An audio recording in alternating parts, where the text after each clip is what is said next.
but I mean, it could be 5. It could be, I don't know when the hell you're watching this. We're at time to do the big Cinco. Gaz and I had so much fun doing the way too early NFL preview show that we decided to get together and do, the top 5 stories every day. But here's the beauty, the blessing and the curse. Though we are not being monetarily compensated, we also don't have bosses, which means that if we want to do 5, 50, 20 stories, whatever we want to do, that is what we shall do. And please feel free to go to our socials and let us know what you think and give us topics you want us to discuss.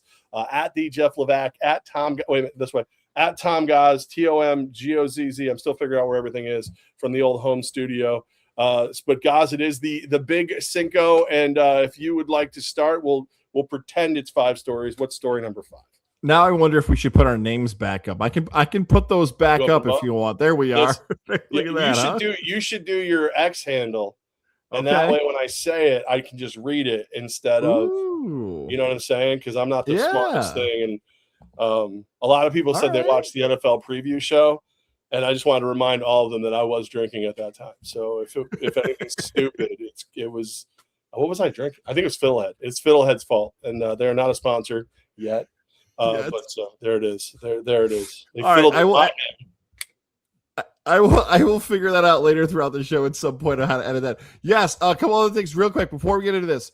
Real quick, one, thank you everybody who downloaded that episode of the MLB NFL preview show. We made a joke during the show that traditionally that's our most downloaded of this episode of the year.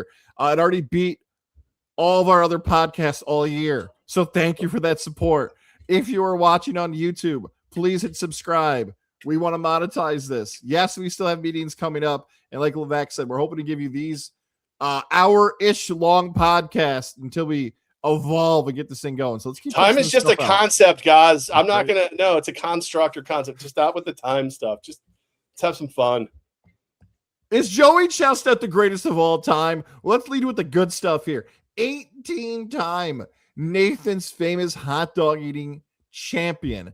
I love on the 4th of July that my phone rings. I love posting that 2-year-old picture and confusing people thinking Joey Chestnut was hanging out with you or I in Vegas or wherever they think that photo is.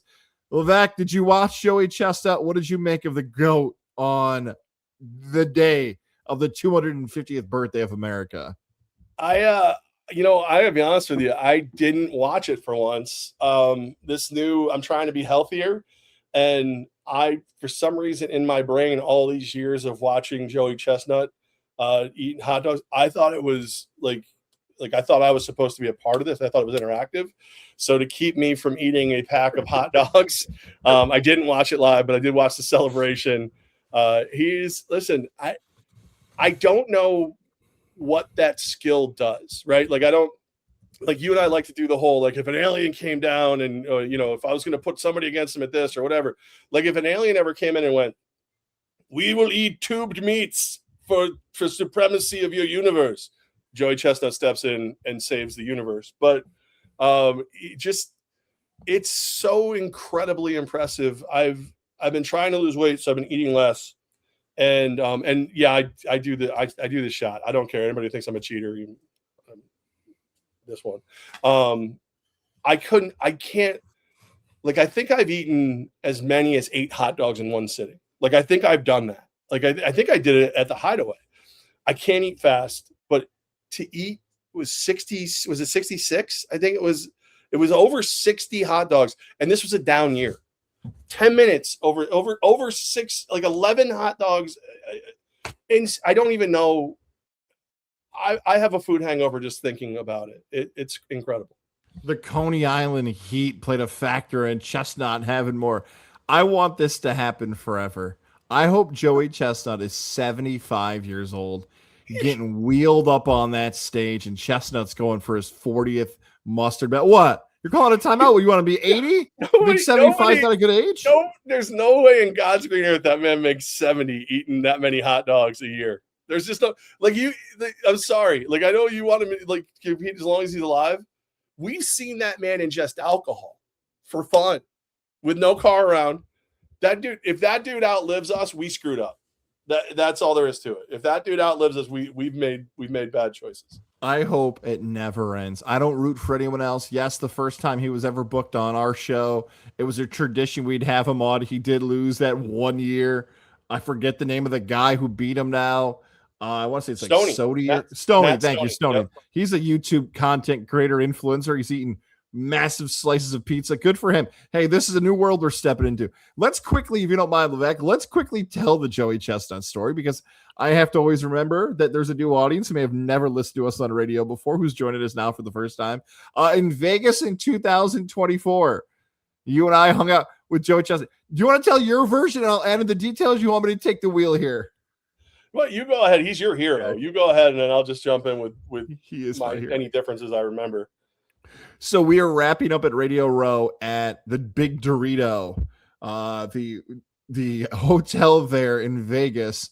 Not the Lorax. That's an old Dr. Seuss. Was it the Luxor? Thank you. The Luxor, something like that. Yeah, the Luxor. They didn't have fridges in their rooms. That's the problem.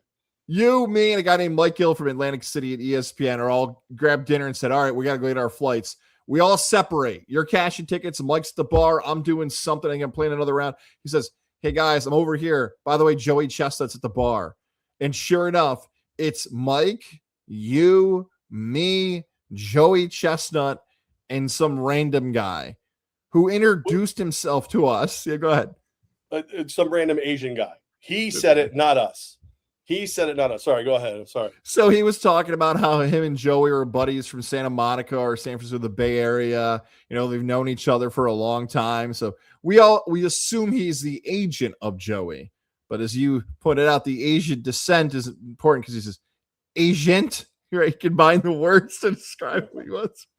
And Joey Chestnut was what you hoped. Just a chill, mellow dude, slugging beers, wanting to have a few cold ones with the boys. Yes, we all knew who he was, but we were just talking about food and sports. He told us about his soon-to-be Netflix special that eventually came out with Kobayashi. It was awesome. There wasn't a crowd. Not a bunch of people came over. We were trying to play it as cool as like one of the guys. Now, as the night progressed, I think it was into the second hour there, or maybe an hour and a half in, his buddy leaned into me and says, hey, by the way, I just met him a half hour ago. I've never known. So true. He was some big NIL donor. He flew himself out to the Super. He's some big California football donor. Joey Chestnut was the man. Yeah, you just one of the bros.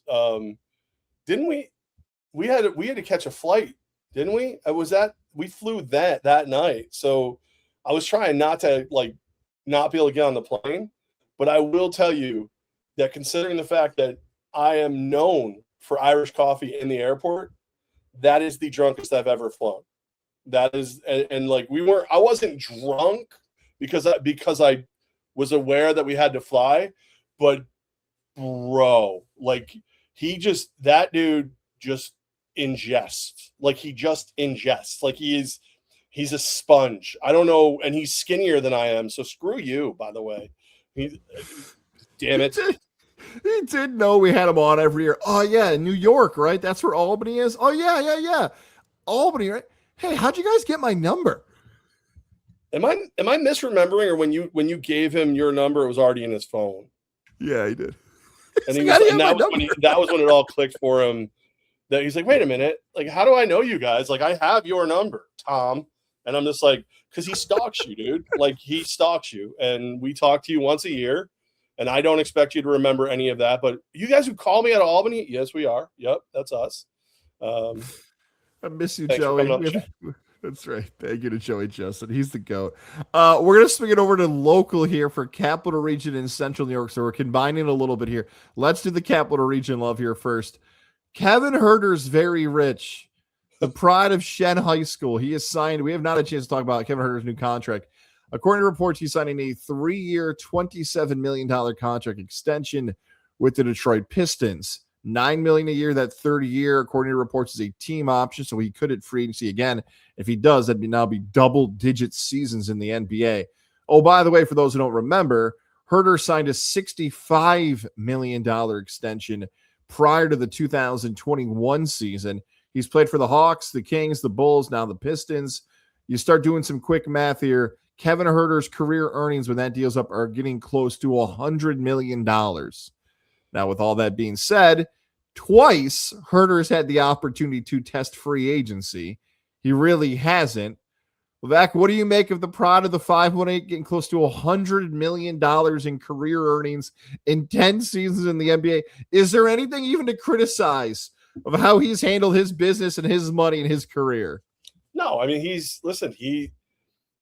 a, I'm trying to think the best way to put it. He's not an NBA all-star, but he's an NBA very good. Like, he's the guy that you need on your roster. He's kind of like Josh Hart. Like, he'll play defense. He'll hit the shots when you need him to. Better offensive player than Josh Hart. I think Josh Hart's a little better defensive, whatever. But Kevin Huerter will do what you need him to do on the court, and he's been rewarded as such. He's a starter in the NBA, and the Capital Region is got, like, we all have to be so proud of him, and the fact that he and his father and his family are opening businesses here too, like giving back to the community through, running great facilities and stuff. I'm very, very thrilled. I do have one question that hits my brain, because you and I, so you might as well be my younger brother. Like, we've been the way we've been. Let's friends. hug. Can we do that through AI? See, you're making it weird. Okay. You're making it weird. You're making it weird. Notice I never say that when we're in the same room. But I think there, if we both all of a sudden went separate ways, and you signed this, you were in a movie with your dad and you made a bunch of money, and then I did something and I'm with the AF1 and I made a lot of money or whatever. At some point, I think we would have to call each other and be like, how much did you make? How much? I made more. Do you think there's ever a chance that classmate Ian Anderson and Kevin Huerter, because remember, Ian Anderson came out of the gate with the MLB draft, called $1 Million in the Bank. I believe, if Google is correct, Ian's just under $6 million career earnings. Awesome. I'll trade right now.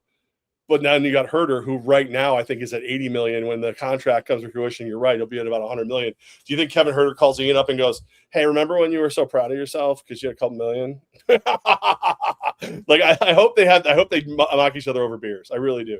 I don't think so, but I think a lot of athletes might. Kevin Huerter, because the thing with Anderson is he's got the $6 million, but a World Series championship. He won the World Series, part of the Braves team. Herter's going to get close to $100 million, if not hit that $100 million mark. But hopefully, if you're a Knicks fan, he won't win a championship because he plays for the Pistons now. $100 million is ridiculous. Yep. And could he have made more money? Yes, he could have. He could have hit free agency in 21. He could have hit free agency and tested the offers in 26. He could have made more money. But he went on record 5 years ago. It's like, $1 million is a lot of money to me. $10 million is a lot of money to me. I don't want to risk it. I will take – this is ridiculous how much money I'm making to play basketball. So I don't want to – just give me the money. He's 6'7". He can shoot. He can play defense. He's been efficient. All the things. When he came out of college, maybe from the Capital Region, people thought, oh, he's a lanky, redheaded white kid who can shoot. There's a ton of lanky people who can shoot across the world now in basketball. He's efficient on the court, doesn't make a lot of mistakes, and actually plays a decent amount of defense. So he's made a career, and I made a lot of money doing it.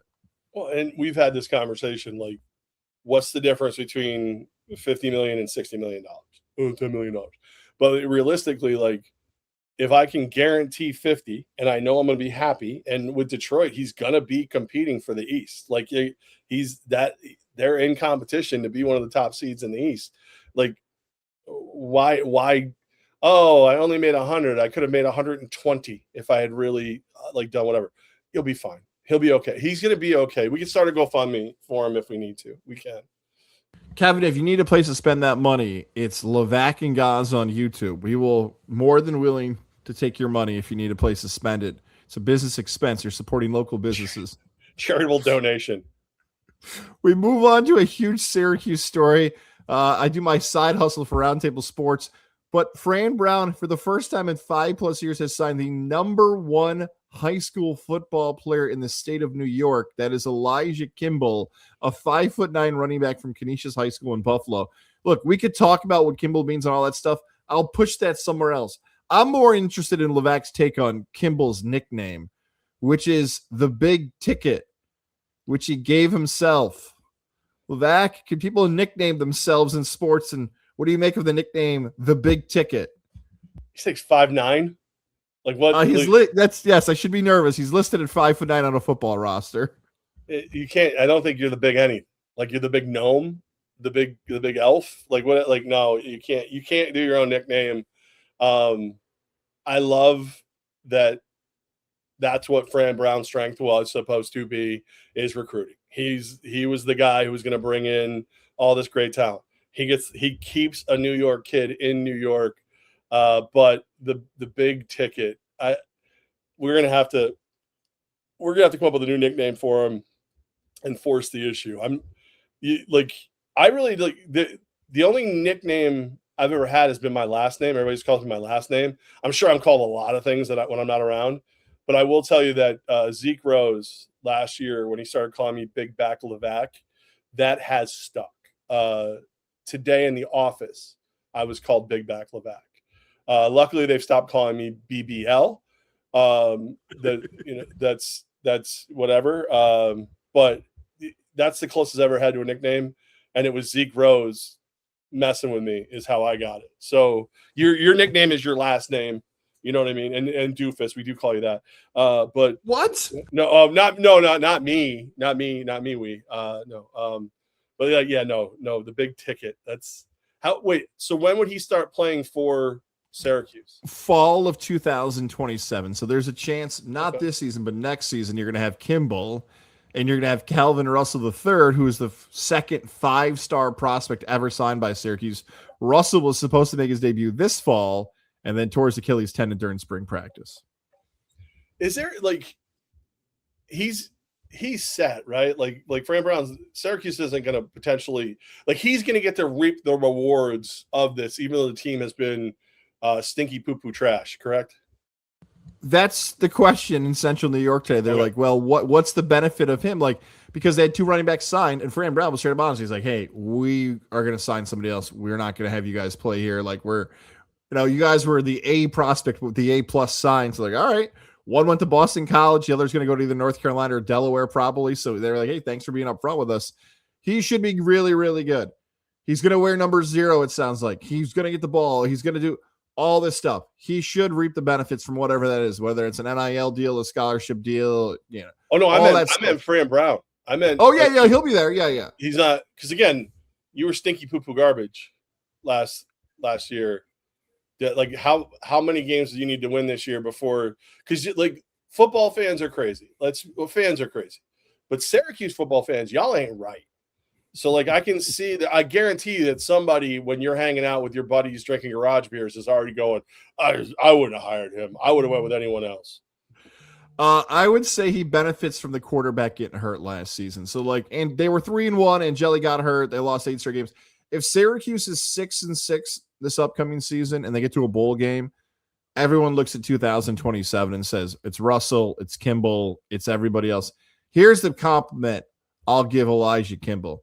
Someone can aggregate this and make this short. Here's what I'll say about Elijah Kimball. I don't know if I've ever been more excited about a recruit in Syracuse football history in my lifetime than Elijah Kimball. Because when I'm younger, when you're a teenager, you're competing. You're like, I want to be the recruit. I want to be the...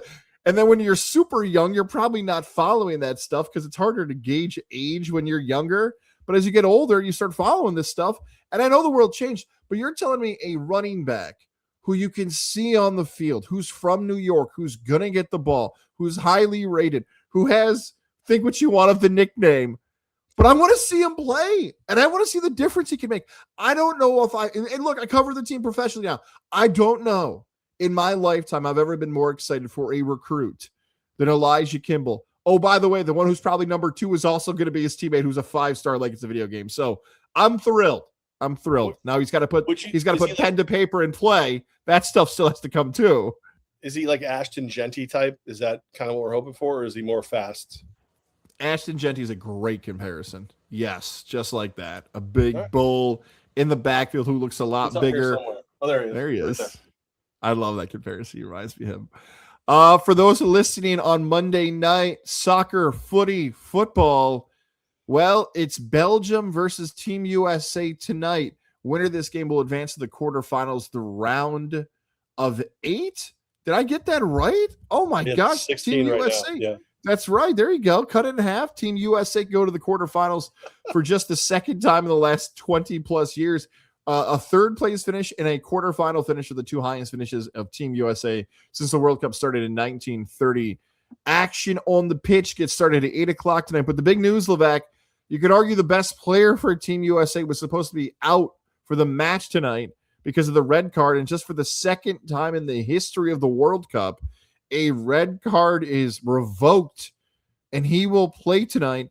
President Trump has multiple quotes claiming he was the one who revoked the red card. What do you make of the drama involving it? Will you be watching Belgium Team USA on a Monday night?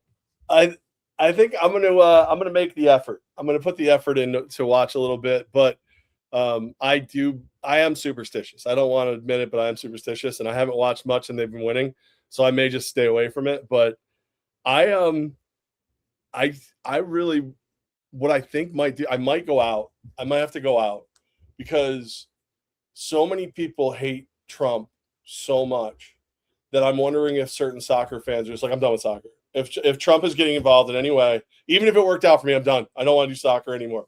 Like I like irrational anger. Like I don't care who it is, man. If you get like somebody who's going to make my team better and win on the pitch, I'm like, good call. You did good. You maybe suck at everything else, or maybe you're great, whatever. But that was good. It's not the first time this kind of thing has happened for FIFA. Just so like there's been I think what it directly relates to is FIFA goes, okay, how are the ratings going to be if we don't do this? Oh, they'll suck. Okay, let's do the thing that gets more people watching. Like, because I think like Neymar's had a suspension, he's had a suspension suspended. Like some of the bigger stars, it seems, are the guys who benefit the most from the, that red card was more of a pink. I personally like yellowish. So as I love all the posts of the Trump card being played. I think that's hysterical. But so good. But yeah, so however it got done, USA, let's go. Take out Belgium. The whole story, by the way, of him being from the United Kingdom with Nigerian parents, but was only born in the United States, according to the myth, because a flight attendant wouldn't let his mom get on the plane, even though she was 30 weeks pregnant, which what an insult. British lady, you're a little too big to get on the plane. Ma'am, I'm only 7 months. Oh, are you sure? God, like, can we get the full conversation of the rude American flight attendant telling a lady she's too large or too at risk? Gosh, how rude of an American, but we benefited. Or is that story a little altered by the parents saying, oh, look at this. Our incredible athletic son can play for 3 different players. How did he end up in the States? That's so weird. Huh? Do you think I should fly at 9 months pregnant? No, I guess we'll stay. We have relatives here in Brooklyn. That whole story is wild. She should be invited to the game. She should be a guest of honor. She should be a guest of honor. She saved the day. I don't know. It's weird because the red card shouldn't have been a red card to begin with. Correct. Like watching the play in real time, I might have sent it to our group chat. I was like, oh my gosh, is that player okay? I thought he was killed on out there. How did he survive? How was he able to walk? I could walk out of the studio right now and watch one of my toddler sons step on another one's foot. He's not going to be suspended from school. And you're telling me grown adults stepped on another one's foot and he's getting suspended for a World Cup? Stop it. Again, my favorite is the two levels of hypocrisy I've seen. People I know nothing about soccer who are mortified that he got the red card. And I would ask them to verbalize why, and they can't, which I find funny. I love that. Because again, I don't know enough about soccer to give you, I just know that to your point, it very, very floppish, very over the top for the red card. But then the other one is there should be no red card, revoke the red card. Looks like Trump got the red card. How dare he weigh the scales the way he did and influence this game? Mind your business, sir. Like what? Like the hypocrisy has been, wow, chef's kids. Think what you want about President Trump. Take the politics out of this a little bit. I know for a lot of people that's hard to do, but just try for the sake of this conversation real quick. You and I like the show Paradise, and the president on that show, not politically, but there are things that president does where I'm like, he just is doing stuff that he likes. Yeah. You know, I'm sure he's got a rundown of like, we got to worry about infrastructure. We got to do international relations. We got to talk about, I don't know, man. Did you see the soccer story? Can we do that today? Hey, can we talk about the 90s Bulls for a second? Can I go to this concert? Can I do you're the president. Hey, I kind of am more interested in this. That's always been the rumor, right? He's way more interested in like the elections and the rallies and all that stuff than like dare I call them the boring stuff. But seriously, he just does what he wants. I don't know. I kind of like this one better. There's I don't remember. It was one of the countries they lost. They fired the coach and the team basically and told them that like we're not chartering flights for you. You figure out, fly yourselves home. Like to think that other world leaders don't get involved in things of this scale is naive. This is what they do. Every one of our presidents has been involved in something that wasn't presidential. But again, all I care about is hopefully we win this game. And if we win the game because this dude played, I can't wait to watch the mental gymnastics the soccer fan / Trump hater has to go through to reconcile what happened. I live for that stuff. That's what I live for, is just show me you're crazy. I want all the crazy. Break it out. You got to turn your mic on. Guys, you'll be happy. The show. You'll be happy that I changed the graphic here. That's when I quickly turned my mic off. For the audio audience only, it says Yankees playing like Dookie. I originally wrote Yankees are Dookie, which isn't fair because they're still in playoff contention. They're still a team that can have something happen. A 7-game losing streak is snapped over the weekend. It feels like we're reliving what happened in 2025.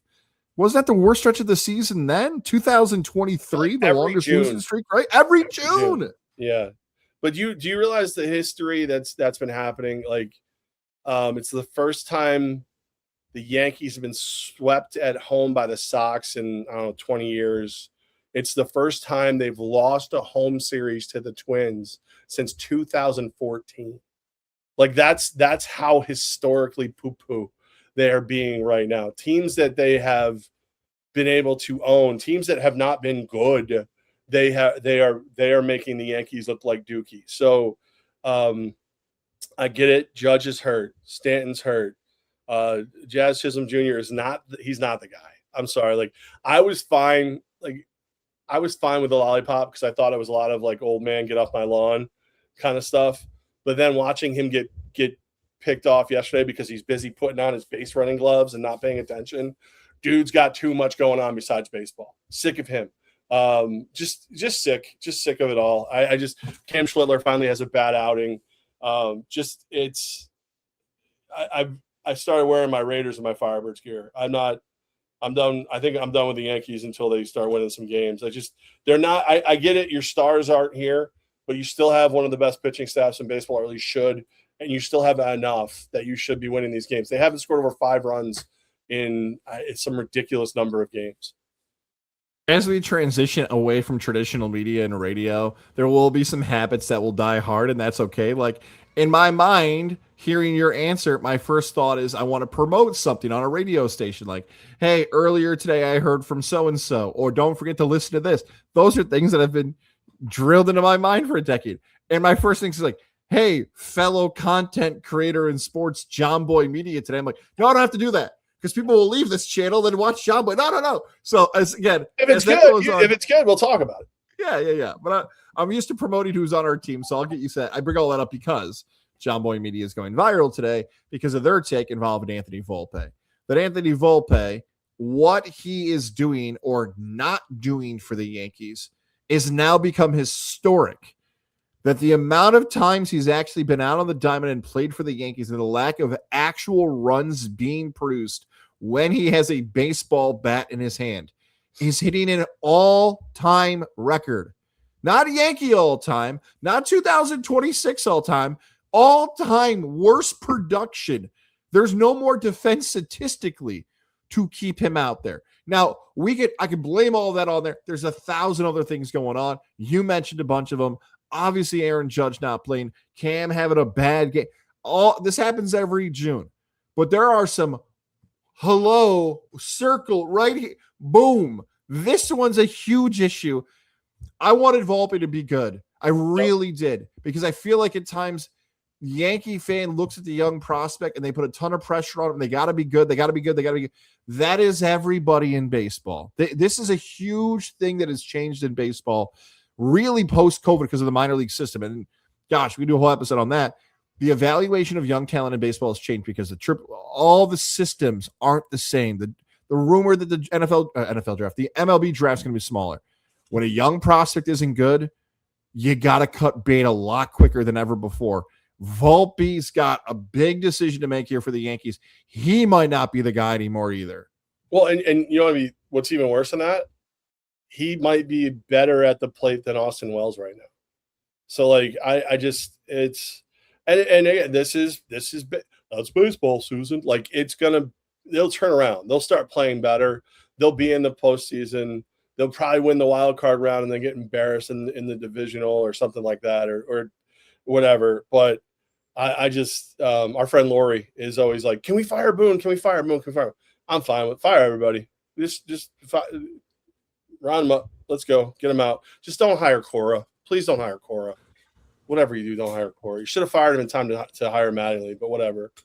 Yeah, okay. So there we go, right? And the problem with Volpe and how do you move guys back and forth and who's going to take his spot and all this stuff, like that is the part that should add frustration to Yankee fans, and you already said it right there. That Aaron Boone hasn't won a World Series. Aaron Boone hasn't led to the Yankees. The sports have changed. The rules have changed. I get all that stuff. But when you see what Don Mattingly's doing for Philadelphia and what Aaron Boone's doing for New York, Philly fan who thinks Mattingly's doing a poor job, you are out of your mind. They fired the manager. They got better. Now they believe the window's not closed. They had 1 year left. They knew the lockout was coming. They went all in on 2026, and they stunk for 6 weeks until they canned their manager. So that actually, here's a little bit more salt. Sorry about that. That actually should feel a lot worse that Mattingly's doing a great job in Philly, and Aaron Boone is mumbling nonsense at the podium trying to defend whatever's getting trotted out there. Does it matter, though? Like, does it matter who the manager is as long as Cashman is running things the way Cashman's running things? Like I feel like you or I could be the manager. We would just have to yell at the umpire every once in a while. Like, I think unless Cash, because let's say Mattingly, the reason Mattingly is not the manager of the Yankees is that I don't think Brian Cashman wanted to listen to Don Mattingly. Like, I think that's my belief. I have no evidence. I've heard nothing. But I think the reason Aaron Boone has the longevity he has is, yes, he knows baseball. He's not terrible. He's not good, but he does what he's told. So, like, I think that's it. If you're not going to do what you're told, you don't belong in the Yankees right now. And I think that's a terrible way to hire a manager. We have now multiple examples across multiple professional sports of a guy or woman, but we'll just do guy here, that is successful for a long time for an organization, and they feel like they have peaked. They've hit their ceiling. They can't get any better. Or what's really being talked about is evolving. Hey, 7 other franchises do it this way now. We're still doing it this way. Why are we doing it this way? Well, we've won doing it this way before, and this is the way to win, and I've got a career doing it this way, and I feel comfortable doing it this way. Those things are great, and that's a great response. But you're getting passed by, and that's what's happening for the Yankees here. They have benefited a lot because they have a great combination of scouting and spending. They've spent. They also have the pressure of never rebuilding. We've seen a lot of teams rebuild and get really good. It is going to hit a point here with Cash and maybe like what the answer you said is dead on, right? Clint Frazier said this a few months ago. It could be anybody. If Cashman's running this, the analytic department, it doesn't matter. You and I could manage the Yankees right now. If Cashman goes, then you see what the Yankees look like. They're still, no, boy, I'm struggling with that one now. Mm-hmm. Are they still the best team in the American League? The Yankees? I mean, they're not even number one in their own division. They're not playing like it. If they, all right, so if everybody gets healthy and everybody plays to the back of their baseball card, yes. But those are two big ifs. So right now, no, you can't. I can't say that the Twins are better than they are right now. July 6th, the first time you and I both said the Yankees are not the best team in the American League. I can't either. Not with Tampa the way they're playing, 8 of their last 10. Not what could happen in a smaller series against a team from the AL Central. Seattle's waiting. Seattle's finally, even though the fan base wanted their manager fired 2 weeks ago, Seattle's making a move. They're not the best team in the American League, which will make the trade deadline very interesting, by the way. Who knows? Maybe we'll go live on trade deadline day. I'm fine with that. It's such a crazy. way to do it though, because it's so weird. Are the White Sox better than the Yankees? No, I don't think so. Here's the weirdest part about that question. The Yankees are playing like crap, but like in a best of 5, a best of 7, do you really like anybody better than them? Again, this is implying that Cole and Judge and Fried and everybody, like, it's implying they're healthy for the postseason. Is there a team that you really think is just better than the Yankees in that the way they're playing now, every team is? But like, yes, Tampa would be the one I'm getting more concerned about. At one point, you got to be like, Tampa's got a better record, because we saw this come out of the AL East last year. I know it's a little variable, different team, different matchup, different pitching, all that stuff. But if Tampa's got a better record, Tampa has a bye into the postseason, and Tampa's been better than them in the regular season. All those things I just said out loud is exactly what Toronto got last year. So although could the 2025 Blue Jays be better than the 26 Rays? Sure. But eventually we do have to look at what's happening and be like, it's very Knicks-like, isn't it? Like, everyone gave the Knicks, me included, didn't give the Knicks a chance in the NBA Finals or the Western Conference Finals champion in early May. And then the Knicks played. You're like, hang on a second. That's not what I thought I was evaluating. I'm evaluating something different now, which makes sports great. So, yeah, I think the White Sox are in that mix. Seattle's in that mix. They can fix it before the All-Star break. We'll see what they do. The All-Star break's not too far away, 1 week away. So, story number 1, story uno, the big thing we step away from. People who enjoy Levack and Gaz know this is the place they can come for Arena Football 1 talk, including the Albany Firebirds. The Albany Firebirds grab a win over the Beaumont Renegades in that wild-looking red turf on Sunday night. Now the Firebirds return to MVP Arena for their final regular scheduled home game in the regular season, as they'll take on what could be the game of the year. There it is, Father Flocker. It's just a matter of time. I've already said it, as they take on the Nashville Cats. Cats, Firebirds. Later this week, we'll probably preview that matchup. I know we'll preview that matchup for sure. Let's talk about Beaumont Albany first. That's a nice win for Albany. That's a good win. I'll start with the softball first. Don't worry, they'll heat up here soon. That's not even a question. That's just a statement. Yes, it's a good. Do you think it's a good win? Oh, wow. I didn't know you were going to come out with the heat, guys. Yeah, no, it was, it's become like abundantly clear to me that no one can kick for the Albany Firebirds. Like the second you become the Firebirds kicker, you forget how to kick. Like Brett Reese is a hell of a kicker. And he missed a bunch of extra points and made that game way closer than it needed to be. Do I think he will do that again? I do not. I think he'll be dialed in for this Saturday night game against Nashville. But meanwhile, Evan Bird, who couldn't kick to the broadside of a barn when he was here, he was damn near perfect on extra points and everything else for them. And then I don't know if you saw Michael Hall kicked this weekend too, of Antonio Brown, Albany Empire fame, and he was good. Like he kicked well. So like it's just something. There's like the kicker curse.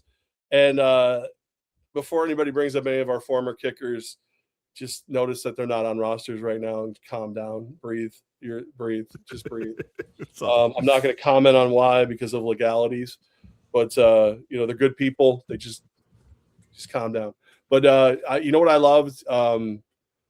Josh Kulka. Like I love Sam, and obviously if everything is right with the world, Sam starts, Sam plays every game.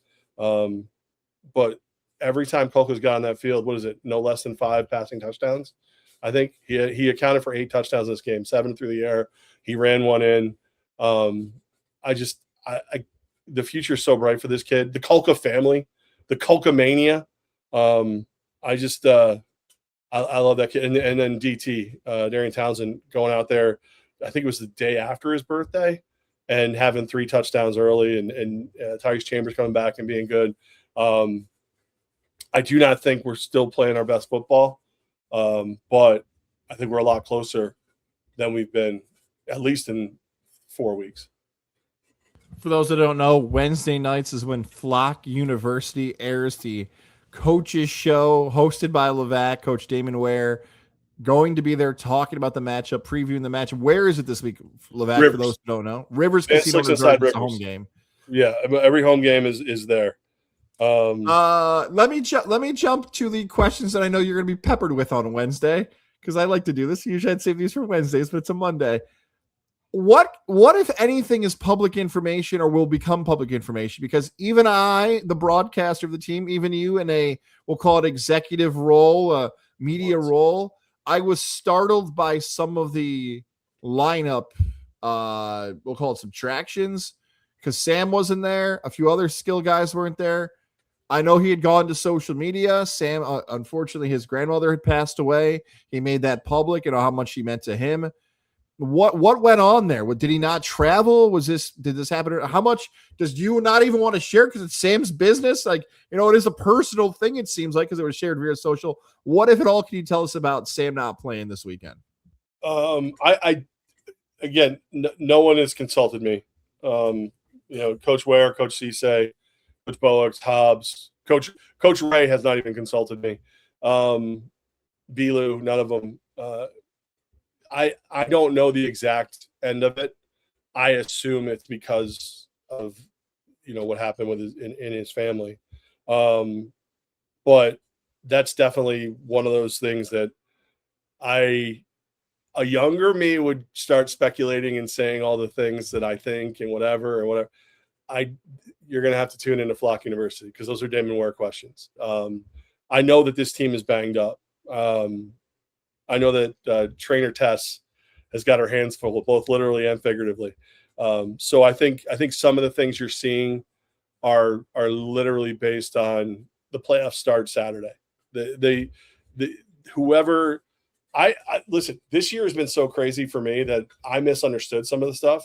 So basically Saturday night comes down to if Albany wins by 10 or more, Albany's the number 1 seed. If Nashville wins or loses by 9 or less, they're the number 1 seed. So I thought it was total points.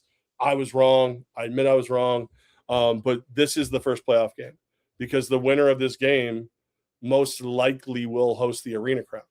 So I think everything you're seeing without actually being consulted by Damon Ware, which I can't believe he wouldn't do that, I believe is being set up because the playoffs, the number 2 seed is minimum is clinched. So the Firebirds, we get the first round bye. So does Nashville. Kentucky and I think Minnesota or Washington, they're fighting it out for that 3 seed. But it's all about 3 more football games. If you can beat Nashville by 10, you're home for round 2 of the playoffs now already, and then potentially being home for the crown again. I think every decision is to specifically make sure that you win the next 3 football games. And just to take a step back a little bit, for those who may have forgot, for those who might be joining us for the first time, who don't know, who aren't following this, Albany undefeated, wins the championship in 2025, favorite in 2026. They lost to Nashville in their most recent matchup. That's why Nashville controls their own destiny. Now, that game was played on June 20th in Nashville, and around that time, the schedule started to change. So there was a bye week that was not originally a bye week that turned into a matchup on the 4th of July weekend. And then this regular season finale, then there's a bye. So the schedule started to change. And why that's very important for this discussion is what caught me off guard. And not just me. Like if anybody watches indoor football, arena football, pro football, it doesn't, any version of football, knowing nothing about the players, the situations, the injuries, they'd say, okay, a team is competing for a first place championship, a regular season title, a number 1 seed in the postseason. They lost to the team on the 20th. They had a bye week. Then they had a game, but in that game, their quarterback and best 2 wide receivers didn't play. They would think, whoa, that's kind of risky because if you lost to Beaumont, then all those scenarios we just talked about are off the board. If we see a rest, we'll just use the NFL, for example. We'll use the Colts. Years ago, the Colts had a chance for an undefeated season. They set a bunch of guys. I believe that Colt team lost that final game. But the double bye is what's wild to me. It's because you had a week to rest, then you use the next week to rest. You just don't see it. I'm not saying it's wrong because we're going to find out against Nashville in the postseason. It is very unconventional. I was caught off guard. By the way, I would like to talk to Miss Tess because she's awesome. She does a great job, and I see her on the side there. I was caught off guard. Let me put it like that. I don't want to make anything more of it. I don't know anything more. You don't know anything more. But that's a very unconventional way Coach Ware handled that. And that's not a criticism. That's just truth. But, and that's, again, his nickname's the Professor for a reason. I wouldn't I could speculate. I could make up things. I could have fun with it. Would I be shocked if these moves were to be as close to 100% healthy as humanly possible, and also to screw with everybody? I think both are possible. I think both things can be true. He loves mind games. He's good at them. So who knows? Again, Wednesday night on the Firebirds Media Network, listen to Flock University, or stop by live at Van Slyck's inside Rivers Casino and Resort, 6 p.m. this Wednesday, when myself, Jeff Levac, and the head coach and general manager, Damon Ware, tell you everything you need to know about the Albany Firebirds. Or he tells you nothing. I mean, that's also possible too. He does what he wants. Yeah, and this is the part that stinks about it being football, because if it's basketball or baseball, we just yell out load management.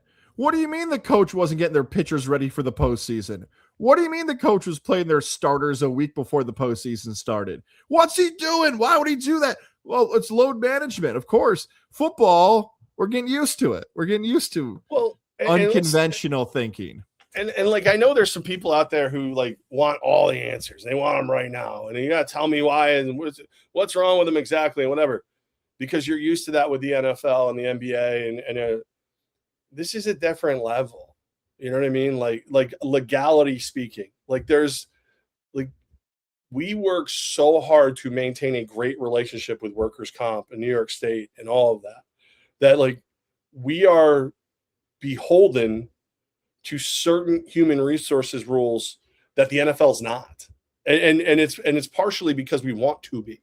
You know what I mean? Like we don't, if we were in bed with DraftKings or FanDuel or whoever as a league, the AF1, well, then we would probably have to have in writing from each player that we can disclose injuries more directly, blah, blah, blah, blah. We're not. Bet Rivers is the ball sponsor. They did not ask us to do that. So we are trying our best to respect HIPAA and privacy and provide all the information we can at the same time. But, all I can tell you is Firebird going to win on Saturday. Firebird going to win by 11 on Saturday. Minimum. Maybe 20. Like Vicky Valancourt and the Water Boy. Yeah. Yep. Firebird. And she told me my boobies, my man. I liked them.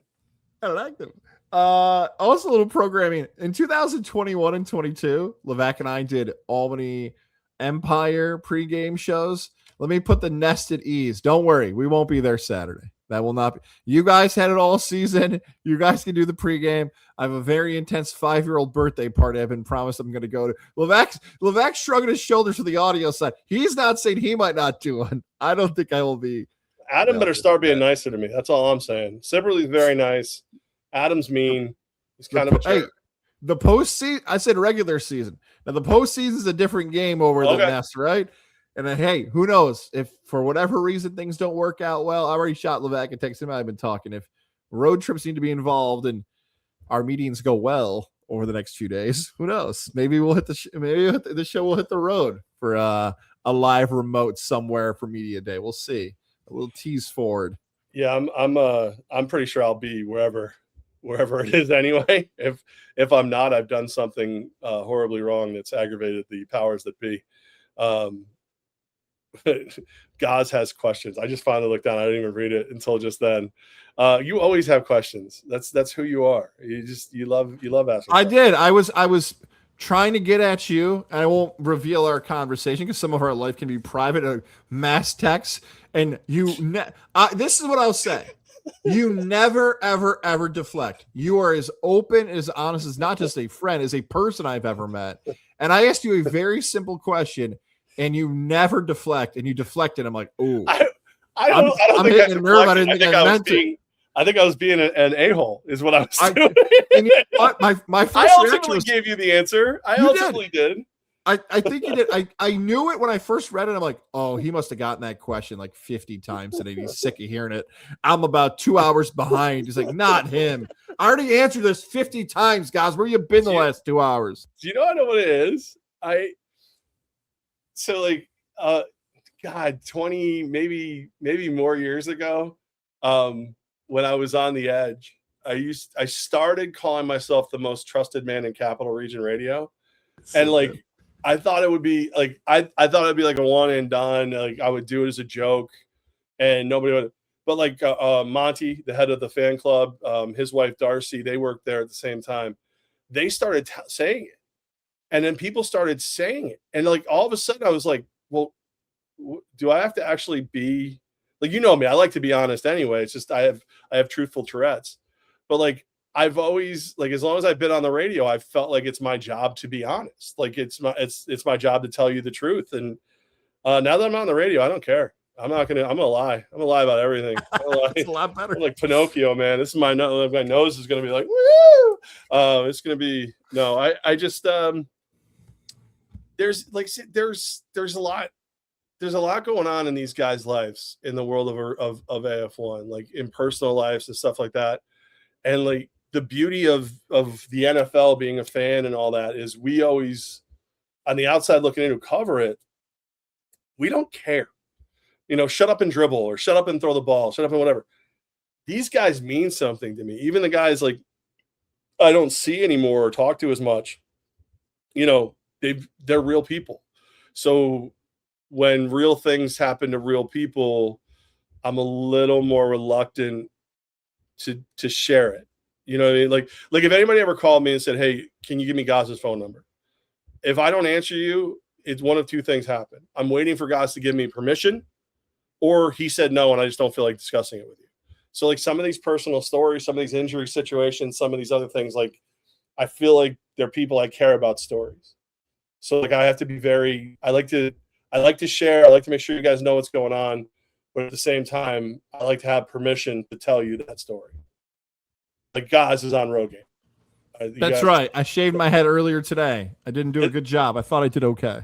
It's not terrible. You miss spots. Like you definitely. Here's the problem. I'm not going full bald anymore. I'm just going shaved, which I think I like a little bit better. But when you look at the camera here, like you can clearly see, like there's hair and there's no hair, and then there's hair again, and there's no hair. I might go back to the bald. I kind of like the shaved look, though. I think you, yeah, I think you need to. I think you need a professional. I think you need to. With money? Yeah. If you're a local barber shop and you'd like to sponsor Levac and Gaz, how far would you drive? I got my barber. He ain't cheap, but he polishes this turd. So, by the way, I know that's our second reference to calling out for sponsors, but that's the fun part. Levac and I we will offer insights of our lives. We went through a lot of details about business today. We talk every day before we turn on these microphones of like, here's what this looks like. Here's what that. We were talking about content creation and like, oh, these rules are a lot different than what we did 4 or 5 years ago, which is also very nice. I saw somebody today. I won't say their name, but boy, if you know upstate New York and people who do this for a living, I saw somebody today who's got like 2.5 million views on their YouTube channel. I'm like, 2.5 million views? I've been seeing their content for years. What went viral? 500,000 of their views is dog videos. And I'm like, it's that easy, huh? You just got to throw some dog videos up and then you can start. So if you see some random videos, who knows what this channel is going to be if people are getting 500,000 on dog videos. Gaz is like stealing the neighbor's dog just to get Jordan, we need pets. We need pets. Dude, I pet sat this weekend. That's how excited my life has become. My daughter and her fiance went, actually out your way to visit friends. And they're like, hey, will you watch Whiskey the dog and Ducky the weird cat? And I'm like, yeah, no problem. I'm not really doing much. I don't want to do much yet. I'm still kind of whatever. And they drop them off. They go, oh, by the way, Whiskey has the squirts. And they run. I'm like, what? So, yeah. So I could have done video of the dog pooping everywhere. I have one picture of him. I'm like, I think this one's solid. I'm like a grandparent already. Like, so if that's what it's going to take for content is dog videos, my boy Whiskey's ready. And then Drogon, the cat who lives here, my cat, has been such a dick. Like, he was chasing the two of them through the house. He's yelling at me. Like, I walk around, he yells at, like, he's legitimately pissed off that we had company for the weekend. So I don't have the heart to tell him. The kids are probably moving back in later this year. So, but somebody's got to pay the mortgage. God knows I can't. So I think I'm going to sign the house over. Do it. Tell them to split it. Tell them to subscribe to YouTube and follow our social media channels as we build this thing. I will talk to you again. It looks like it's an everyday thing. See, you're stuck with me. Yeah, we'll try it for now. All right. We'll see what happens. We'll do like 5 stories or whatever happens every day. And like you said, if people have, I will tell you that we have been talking to podcast network, media partners. There was a weird little thing that popped up that could. I don't know what's next. That's why we wanted to keep doing this, because we want to keep Levack and Gaz alive. No matter where each one of us ends up or how we end up, we want to keep Levack and Gaz alive. So you watching and liking and supporting and all that and commenting, it keeps the show alive in some form or fashion. And it keeps us alive. Physically, It keeps us alive. We were zombies. It's a great hashtag. Keep Levack and Gaz alive. We can do like an Undertaker GIF when we decide on who we're partnering with later this month. For those of you who are going to protest to try to get us back on terrestrial radio, don't do that. Just pay attention to this crap. Share it with your friends. We don't need a protest. I don't want to go back. I was talking to some of the guys there today, and they were like, dude, since you guys haven't been around, it's not the same here. I'm like, when you say you guys, you mean me running around saying things that I'm not supposed to say because there's no human resources in the building? They're like, yeah, we missed that. I'm like, so I sexually harassed a guy over the phone just for fun. It's also, I promise I won't always reference our old partner. I promise. But it was funny today that somebody sent us a text. They're like, yeah, it looks like your station's doing real well today. And it's not even on the air. They didn't even text me. No, that's now the second time we've left the radio station. There's a lot of bragging rights sometimes when you say, that station won't even get on the air without us. And then it happened twice. You're like, all right, I'm satisfied. Listen, we have a friend in common. You've always been friends with him. I became friends with him recently, who is stuck doing all the work now that neither one of us are there. And that poor son of a bitch, he's in trouble. Pity the man. We'll just say he has the same last name as the most famous Miami Dolphin quarterback of all time. That's Pity that man. Pity different version of Flavor Town. Let's put it like that. I adore that man. I absolutely love him, though. I hope I talked to him this week. I like him very much. Yeah. I don't know how to end these things. I just hit the. Are we done? What happens now? No, guys, we're gonna end it. We have a new sign off. Guys, hit the frickin' button.